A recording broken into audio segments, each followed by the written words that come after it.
अस्सलाम वालेकुम। अच्छा शाहीन, हम शुरू कर रहे हैं। हाफ़ के जी के करीब जो है ना ये बैंगन है और उनको मैंने छील लिया है। छीलने के बाद उसको बारीक बारीक कट कर लिया है और उसको पानी में डाल दिया था ताकि वो काले ना हो जाए। और उसके लिए ये जो है एक बड़ा प्याज ले लो या 2 मीडियम ले लें, यानी इतना प्याज ले लिया, ऑयल ले लिया, जैसे जितना को यूज़ करना है। ठीक हो गया। तो अब हम इसको भून लेंगे।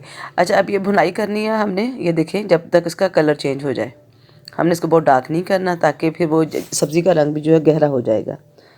तो इतना सा भुनाई करने के बाद जब प्याज जो है वो थोड़े से यानी सॉफ्ट हो जाएंगे और कलर चेंज कर लेंगे, तो फिर हम इसके अंदर टमाटर ऐड कर देंगे। अच्छा, अब अगर तो आपको थोड़ी सी खटाई पसंद है तो टमाटर बढ़ा लें।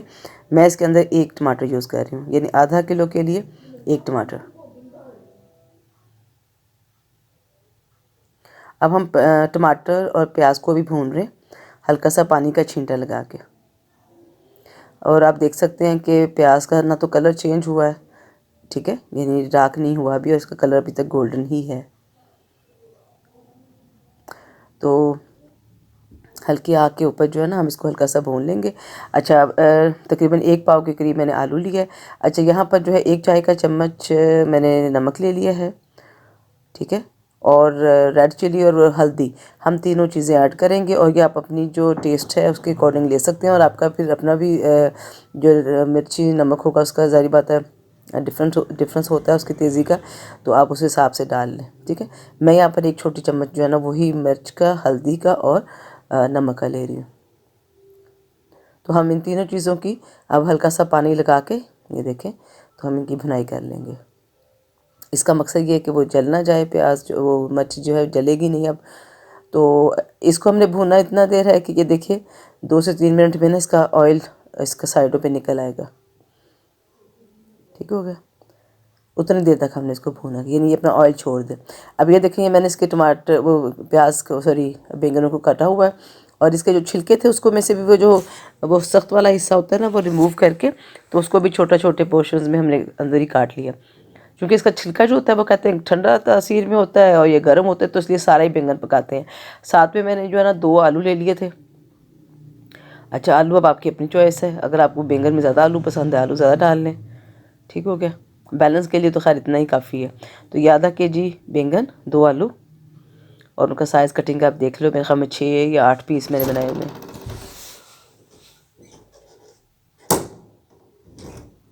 इसको इतने जोर की क्यों लगाती हो? अब सारी सब्ज़ी को हम इसमें ऐड कर देंगे और इसको मिक्स करके, तो पहले हम जो है इसको मीडियम फ्लेम के ऊपर कुकिंग कर लेंगे इसकी, ताकि जो है ये सब्ज़ी अपना पानी छोड़ दे।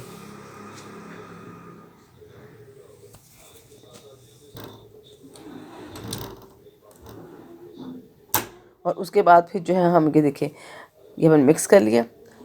तो पहले जो है ना वो 4-5 मिनट हमें लगेंगे, जिसमें ये जो है सब्ज़ी जो है वो गर्म हो जाएगी और इसमें से जो पानी होगा इसका वो आ जाएगा, बाहर आ जाएगा इसका, ठीक है। तो उसके बाद ये अपने ही पानी में फिर कुक होने के लिए हम इसको हल्की आग पे रख देंगे, ये देखिए। ठीक हो गया।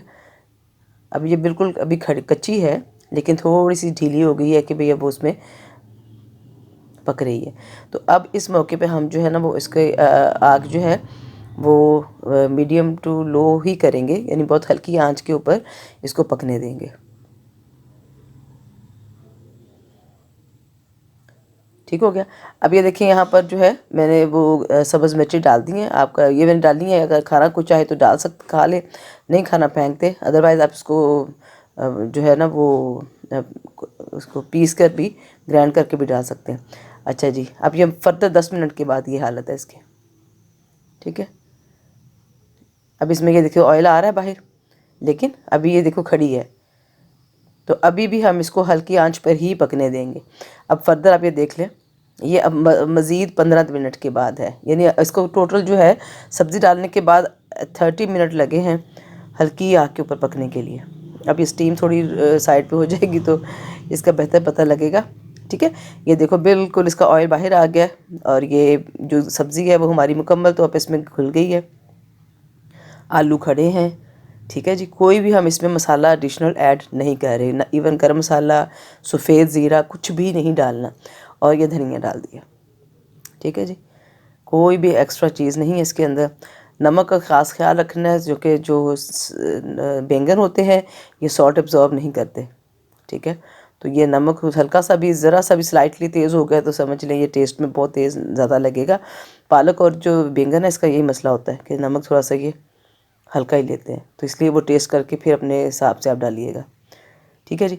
अच्छा, अब धनिया डालने के बाद मैंने इसको जो है ना 2-4 मिनट के लिए रख, तो इसको जो है ना 2-4 मिनट की स्टीम दे देंगे ताकि वो जो है ना वो अच्छा सा इसमें धनिया का टेस्ट फ्लेवर इसमें ऐड हो जाए, ठीक है जी। बनाइएगा इस रेसिपी को। अब आप जो है, ये मैंने हाफ़ के जी के लिए बनाई थी, आप 1 के जी के लिए जब बनाएंगे तो प्याज जो है वो बड़े वाला प्याज ले लीजिएगा, 3 प्याज छोटे या फिर ऐड कर लीजिएगा, टमाटर 2 ले लेने आपने, और नमक मिर्ची जो है वो 1 चम्मच की बजाय 2 चम्मच कर लीजिएगा, ठीक हो गया। तो बाकी तो इसमें और कोई चीज़ हमने डाली ही नहीं है, तो इस वजह से ये डालने के बाद बस ये है कि इसको पकाना आपने स्टीम में बस, ठीक हो गया। यानी कम से कम ये आधा घंटा आपका हल्की आग के ऊपर रख के, तो बस आप भूल जाएं, फिर इतना भी नहीं भूलना